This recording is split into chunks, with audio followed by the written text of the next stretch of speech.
Now, back to today. This afternoon, we are talking about a subject which is at the heart of everything we do. My company name is Branded, and we're talking about how to work with brands from the gaming industry. And this session features a platform, Twitch, and a wonderful content producer, streamer, giving insights into matchmaking for this, the most important of marriages. So how do you find the right partner? How do you dance before you marry? How do you close the deal? Do I want a long-term relationship? This morning, we talked about finding a cultural fit. We talked about a values fit. We talked about an audience fit, a tribal fit, being useful as a brand, being useful to the gamers.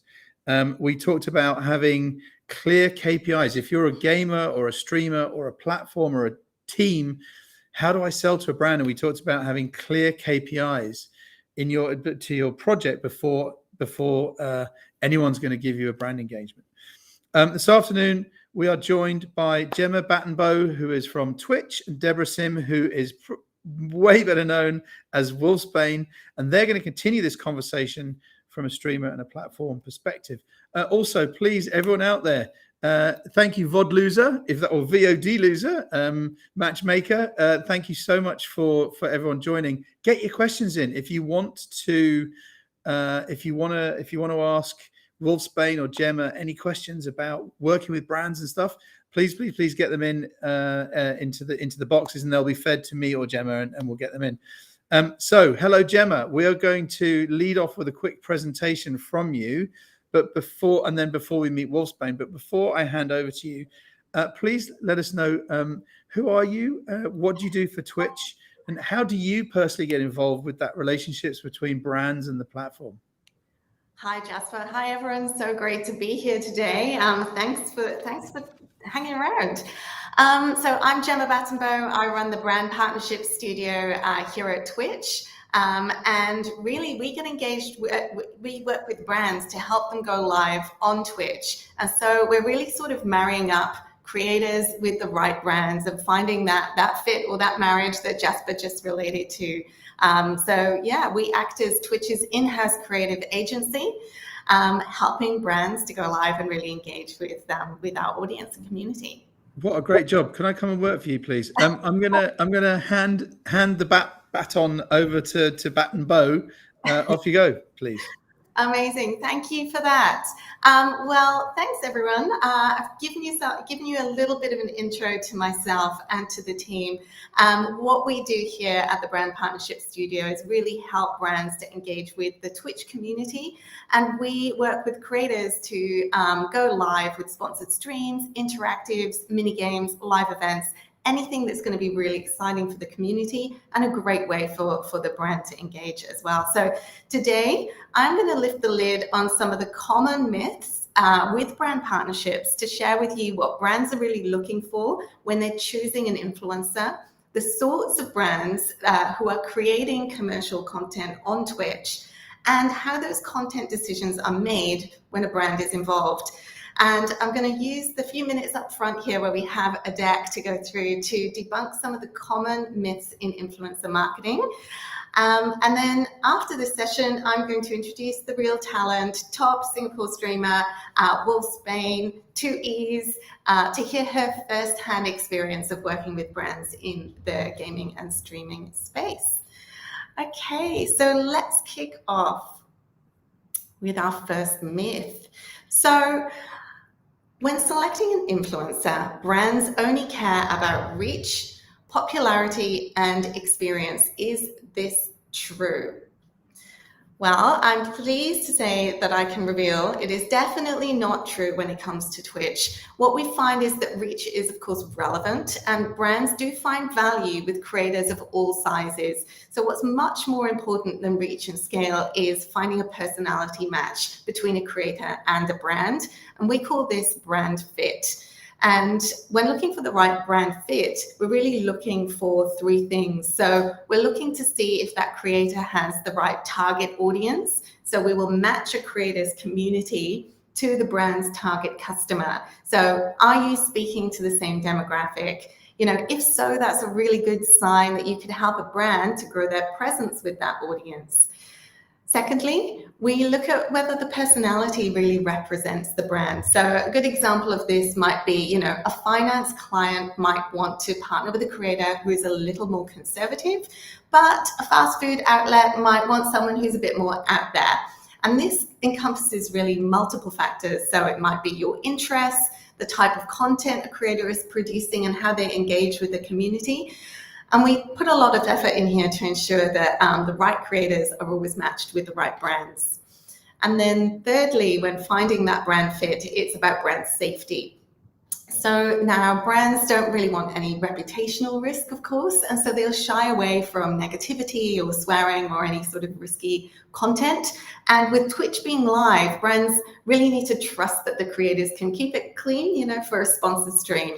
And so we always look back at previous content, check that it's generally brand safe, and that we can have a high degree of trust that a creator can stick within the guardrails for a sponsored stream. Cool. So let's move on to myth number 2. So myth number 2, Twitch is only known for gaming sponsored streams. Now, this one is most definitely not true.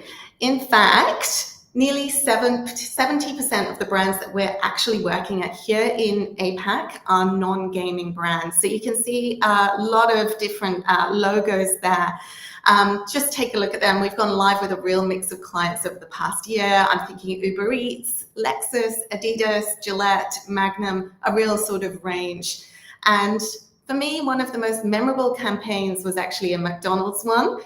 We've done 2 with McDonald's recently, and Wolfsbanee did an incredible job on the second one for us. But this one here that I'm going to show you is from a local streamer called Julian Lau.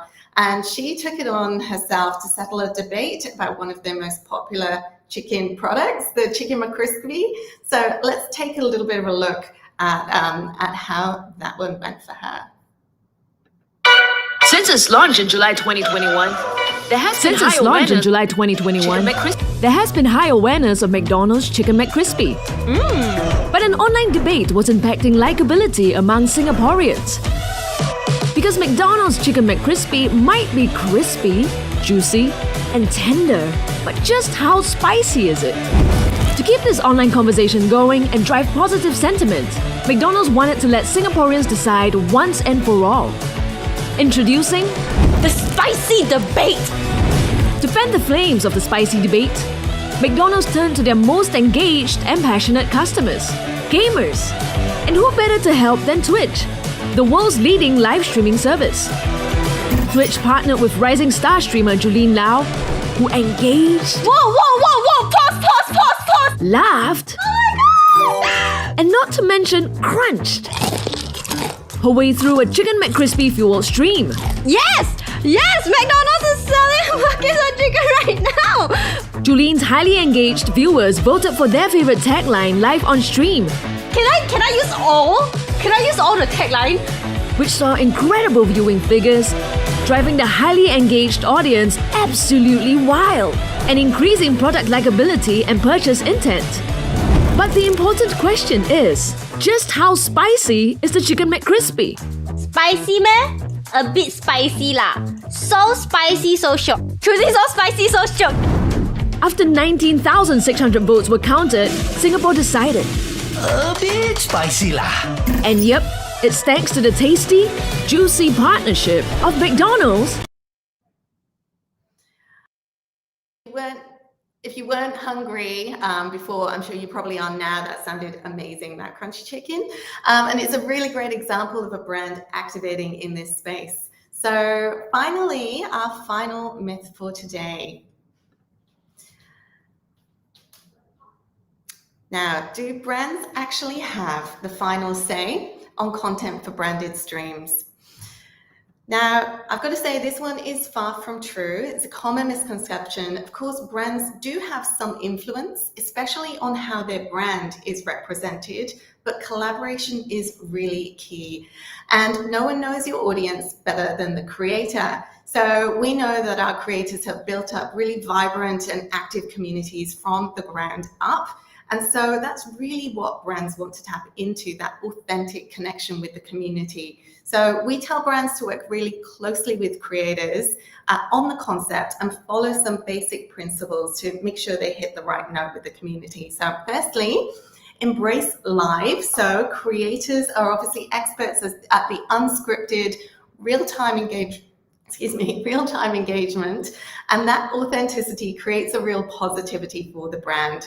And while this can make brands a little nervous sometimes, we encourage them to hand over as much control as possible to the creator and really invite the audience to participate. Secondly, the community really matters. Behind every great creator is a great community. So we encourage brands to really add value to the experience and bring something to the table that makes the content even better. And finally, brand safety is, of course, also key. So we advise brands to create a loose narrative for the stream, but make sure there's enough space there to interact with viewers. And agree on the guardrails up front with the brands. You know, what points do you really need to land? Are there any no-go areas? But, you know, Twitch will never be about scripted content, so also set that expectation. So that is a quick summary of how we work with brands. But before I go, I just wanted to share some best practices for how creators can also bring their A game to sponsored work. So if you are a budding creator and you're thinking about moving into this space, either making streaming a full-time career or starting out with your first sort of sponsored work, we'd say familiarize yourself with the talking points and that brand and product as much as possible before you go live for any sort of sponsored activation. Take the time to really read through and digest any talking points that a brand might share with you. If you're working with Twitch, with us, we always meet ahead of any sponsored stream to ensure that you've got a really strong brief. We're huge advocates for you as well. So I would always say, make sure you can express yourself in a way that feels authentic to you. Talking points are there as a guide. You know, make sure you own it and have your own tone of voice. And familiarize yourself with the product too. You know, you want to make sure that you really know that product and can talk about it honestly. Hype it up. So once you've received your schedule, whether you've got front page activation, really let your community know so that they can rally behind you. And when the time comes, they can help you to welcome any newcomers. And post it on social media. You know, use all of the channels you've got to really drive hype around that sponsored activation. And then protect yourself and the sponsor with moderation. So check that your setup conceals any personal information. You know, you don't want anything in the background that might give away where you live, for example. And you're going to have a lot of exposure. So just make sure that you've got a more active chat, set up auto mod, establish chat rules, that sort of thing. And then finally, don't feel obliged to engage with absolutely every comment. I think if something comes through that's a little bit negative, it's okay to let it just go. You don't have to answer every single question. So that about wraps it up from me. So let's invite the real talent, Wolfsbanee, to join me for a little bit of a chat. Hello. Hi. What's up? Hello, Gemma. Thank you good. so much for joining me. It's great to have you here. How have you been? Welcome. I'm good. Yeah, just doing the usual streams, and you know, we just recently, I think you would know, we went through Twitch Rivals, and it's been fantastic. You know, we had so much fun cooking. I've never actually cooked in the kitchen that much before, and because of Twitch Rivals Master Chef, I was able to do like all the things that I never expected I could do. You've got a new hobby. That's amazing. Yeah, I have a new hobby. Yes, I like cooking now. So glad to hear that. And in Singapore, who wouldn't? So please tell us a little bit about yourself and your channel, Wolfsbanee. Yes, so everyone, welcome. My name is Wolfsbanee with 2 E's. Yeah, so it's easy to get a little bit messed up because when people hear Wolfsbanee, they think one E, but because it was taken, then I added another E. Yeah, so I wanted to sound like really strong and fierce at the same time because at that time we didn't have like a lot of female streamers on Twitch. I would say it's been a long time. I've been on Twitch for a long time. I think since 2012. So it's been really fun ever since. I think there's a lot of many things that has been happening, and I think up to 2022 now I'm having a lot of fun. So I actually do like variety streaming. I have all kinds of stuff I do. Like I stream games. I do IRL, which means outdoor streaming. And I also do just chatting. Sometimes we discuss topics, and I tell life experiences with my community, and everyone will be like, "Yay, nice experience." And how did you get into the creator space in the first place? Sort of what drew you to Twitch 10 years ago? Yeah, so I think it's kind of funny because like I've been like a gamer my whole life. I played Dota 2. That was my first ever game. I think that was kind of competitive at that time. And my brother actually, fun fact, my brother actually brought me on to play the game, and I was kind of looking for like a space to kind of record my videos and see like what kind of like things I could achieve on the platform. So what I did was first up I made the account, and I did all the videos of all my Dota 2 gameplay. And yeah, that's how I actually got in. And then suddenly I didn't realize all of a sudden, so many people, they would come in and say, hey, and I'm like, wait, where do all these people come from? And then it was pretty fun to be able to chat and do all this gameplay at the same time. So yeah, that's how I got into the creator space and became a Twitch streamer. Yes. And now you're more in the variety space. And obviously we've worked together recently on a McDonald's campaign for McGriddles. And you've worked with several other brands as well. Can you tell us a bit about your experience firsthand on the other side? How did that go? Yeah, so I never would like sit here today think that I would work with so many different amazing brands, and I think the McDonald's campaign was really one of the highlights of my streaming career because I never knew that I would do something fun with McDonald's, and I think it was really quite an experience. So there was so many things that was happening during the campaign, and most of the time with brands and how we work with the campaigns is that we would do some content together, a project collaboration, and it usually involves like doing a stream and also maybe some social media involved there to kind of like promote the event or the collaboration per se. So I think it's really nice to be able to do many different projects. Like I mentioned, we worked on the McDonald's one, and there was a lot of community engagement. I think that was kind of like the highlight of the entire project. Yeah.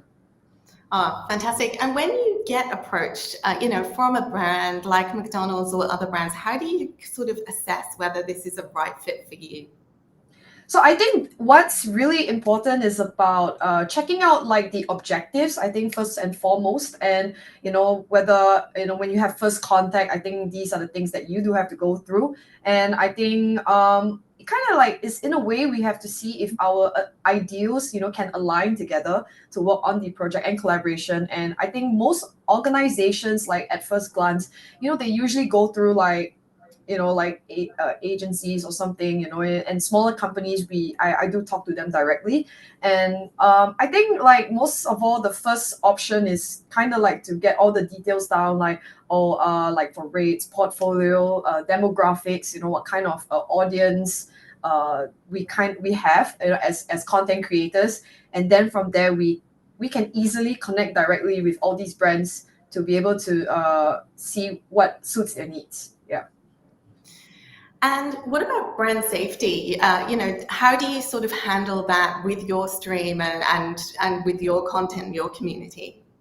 Okay, with brand safety, I think I like to say my community, they are very well behaved. I like to say they are well behaved, and they know when to have a good time, and when to do engagement during like sponsored streams, or I think that's the fun thing about community, right?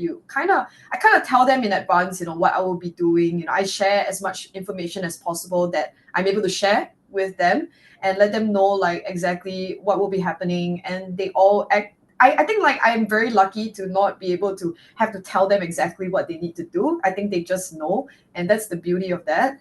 And yeah, like I think like with certain like elements, they really, sometimes when they enjoy it a lot, they really engage it to like the fullest amount. When there are links that they want to check out, they would click it and see if it's something that they like or something suitable for them. I think these are like the important elements, like when I do a sponsored stream with my community. And so far it's been pretty smooth. Yeah, I think like with McDonald's, highlighting McDonald's campaign again, there was a lot going on. We had some tips and tricks on how to mix different types of food with like different kinds of like recipe style for our own like usage whatsoever. And I think everyone gave their input, and I think that was like really, really a good time. We had a good time.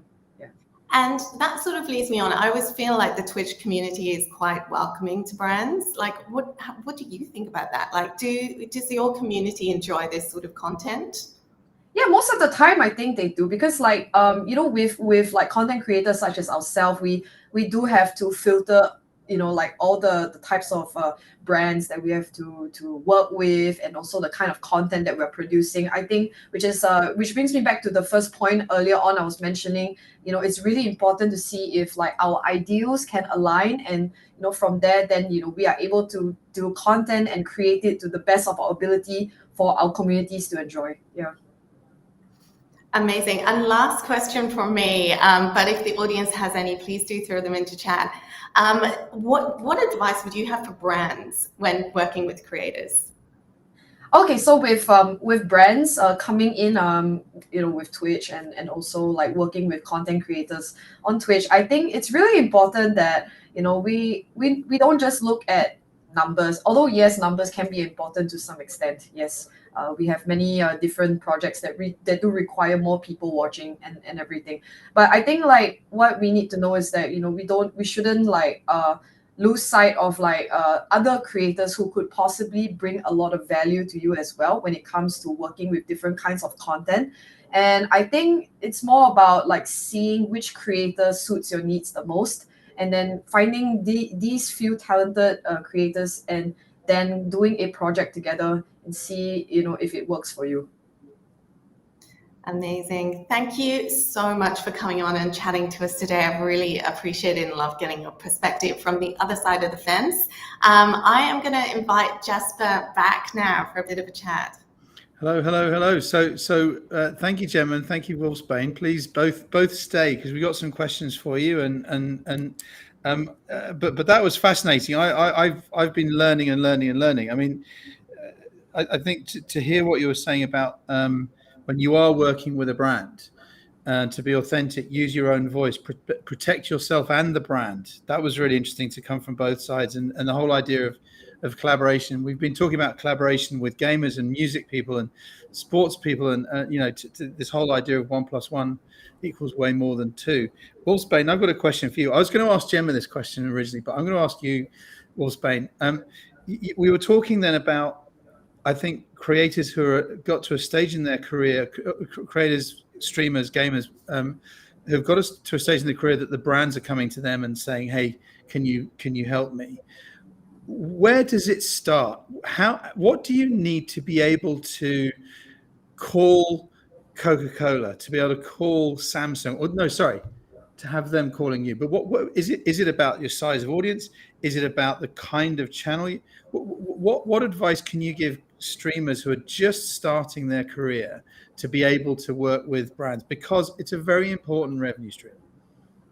I think this is a really good question, by the way, because I think a lot of people, especially those who are coming into content creation, they actually don't really know exactly what they need to do to be able to make contact with even smaller brands. Like bigger brands, it's going to be even more challenging. So I think firstly what's so important is, I think you need to know as a creator yourself what you are able to offer to the brand, to be able to see what kind of collaboration or project you guys can do. Honestly, in this day and age, I think especially in Singapore, it's so niche to have like content creators. And I think this is like the one thing that most people should take note of is that, because we have so little content creators that people don't really look out for in terms of like the talent and stuff.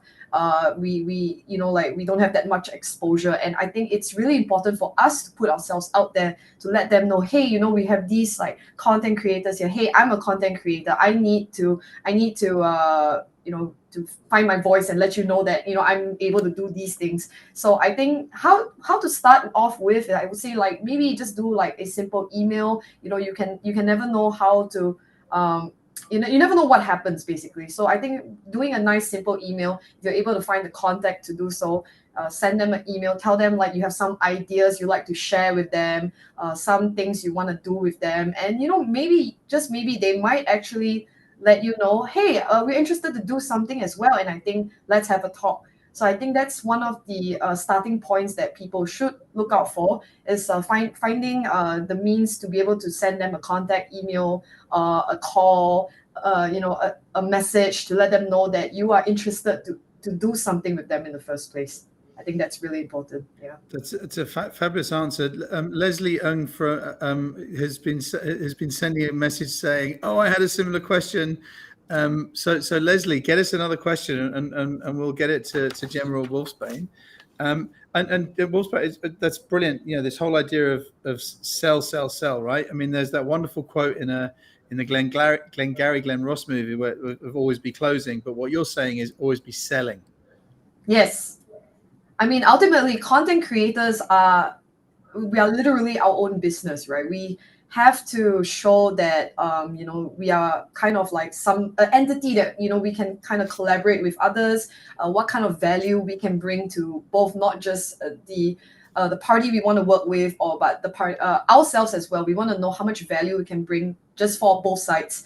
And I think that's like the beauty of being able to do like a collaboration with a brand that you want to work with.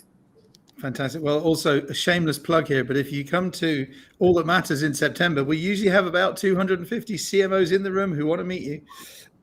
So let's flip this the other way. See, always be selling. I want to go.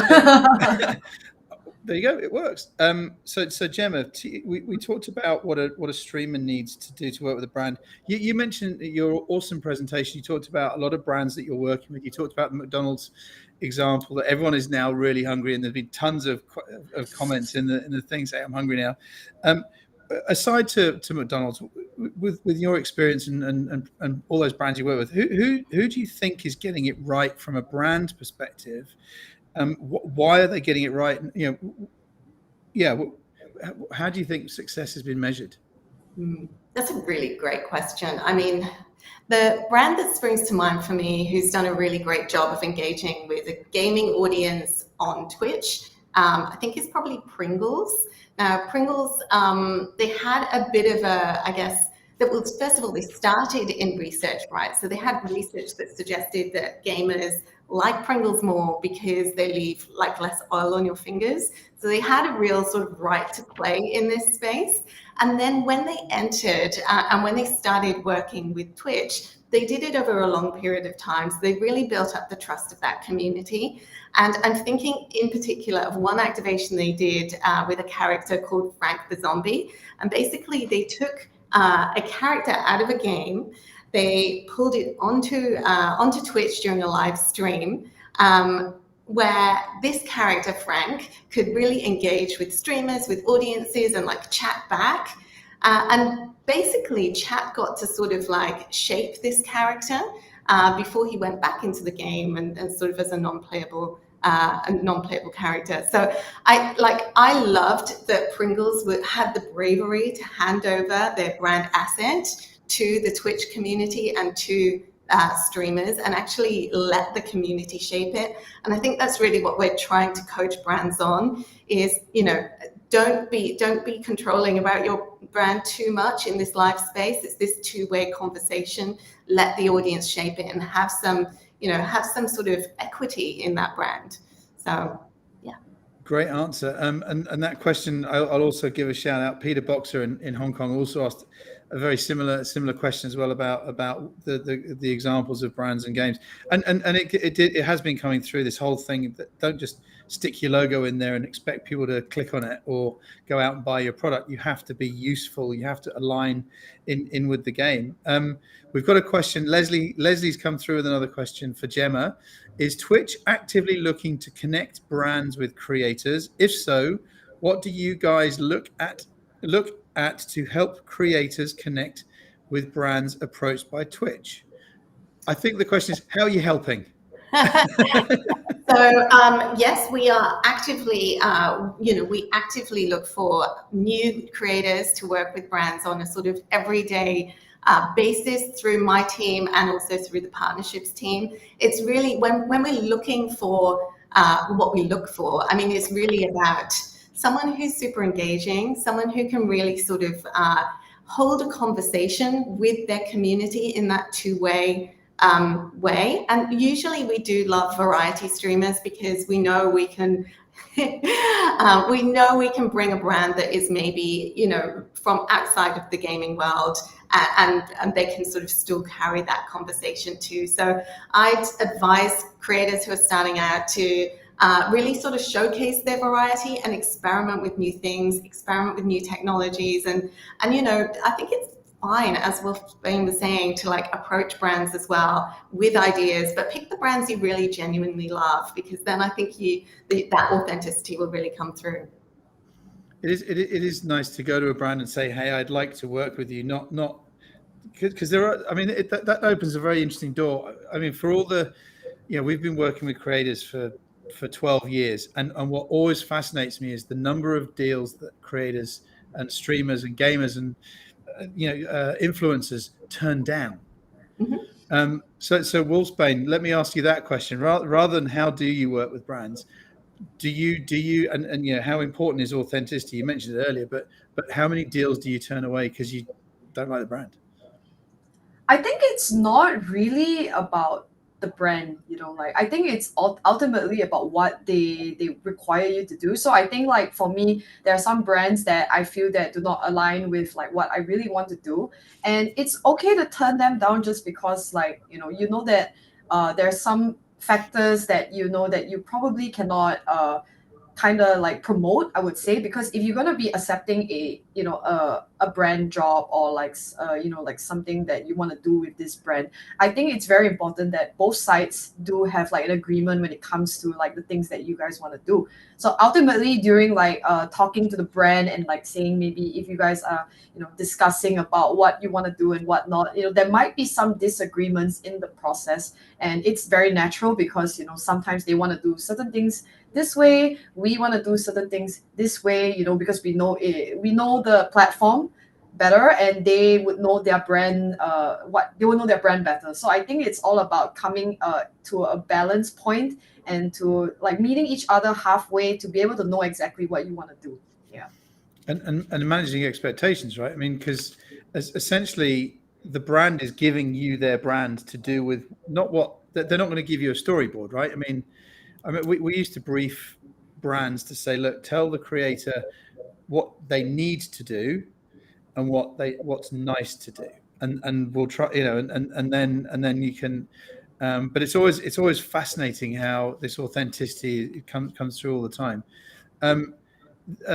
So Gemma, what advice going the other way? I'm talking to Wolfsbanee as the streamer and you as the kind of the brand specialist. I know that you're the platform, right? But so you're wearing two hats. What advice would you give to brands then about this briefing process when you've got a brand, they've fallen in love with Wolfsbanee, what happens next? Yeah, so look, we always coach brands to hand over some control, be quite clear about the points that need to be hit and any sort of no-go areas, but hand over some control to the creator because they know their audience better than anyone else, and that's when you get, I think, like, you guys are going to have so much more fun ideas than the brand will about how to bring something to life. And if they don't provide that space, you'll miss out on some of that creativity. You won't get the same level of engagement, and it won't be as memorable. So that's sort of how we coach brands to just give over a little bit of control, but be really clear, obviously, about the no-go areas and the key talking points that have to be hit. Okay, so I think I'm now armed. I'm ready to become a streamer. I know what to do. So my final question to both of you, and this doesn't have to have anything to do with working with brands at all, but what's up next? What's really exciting in your worlds? And I'm going to start with you, Gemma. What's exciting for you with Twitch? What's coming up next? Oh, there's so much coming from Twitch. I mean, we are very excited about things that we're working on with, business development teams. We've got some really great original content that we're pulling together in the region. Super exciting. But the thing that always really makes me get really excited is new ways to engage with the audience. So I'm super excited about how we can, tap into the Internet of Things and actually give chat and the audience more control over certain things. So, we're thinking of how can we do that in a game show way, or how can we build new interactive elements, extensions, and things like that for viewers and creators to really play with and really sort of, I guess, enhance their creativity. So, yeah. Nice answer. Wolfsbanee, you get the final word. What's really exciting? What's coming up next for you? Yeah, so for me, it's been a long journey. I've started the platform really early, but with the recent years, I started full-time streaming, and it's been so fun. It's been a great journey. I'm very thankful that Twitch is around. I have a platform to do all these things, and I think for me, up next is all about kind of expanding my content. Figuring out more new things to do. Giving more of my audience and community, more fun and exciting moments. I think one of them would be actually maybe going to TwitchCon. Yay! I'm really excited because finally TwitchCon will be back, and I think they are back bigger and better. I think it's going to be very, very exciting. I'd love to. Can I carry your bags? Okay, you can come. Let's go. We'll have a nice walk and tour around the exhibition area. Actually, we should do the Gaming Master Academy live from TwitchCon. Just saying. See, there I go, selling again. So listen. I know we said this before, but absolutely brilliant insights coming through here about authenticity, being your own voice. That whole idea of protecting yourself and the brand, collaboration, always be selling. I love the idea of the Pringles get the right to play. I think was the quote you used, being brave. But that's not just for the creator; it's also for the brand. It has to be brave and let the streamer, the creator, go and run off with the product, as long as you've managed everyone's expectations on both sides. And that was this message about agreeing the need, the nice, and the not. So I'm ready to be a streamer, but that's going to take me a while, I think. But so Wolfsbanee and Gemma, thank you ever so much for joining us today. Absolutely brilliant listening to you, and thank you for all of those wonderful comments, questions, and emojis, and everything that was coming in from the outside world. The Gaming Master Academy will be back soon. We're doing lots and lots of sessions to come. I've obviously forgotten what's up next. So thank you so much for joining today to talk about brands and that relationship. Have a great day.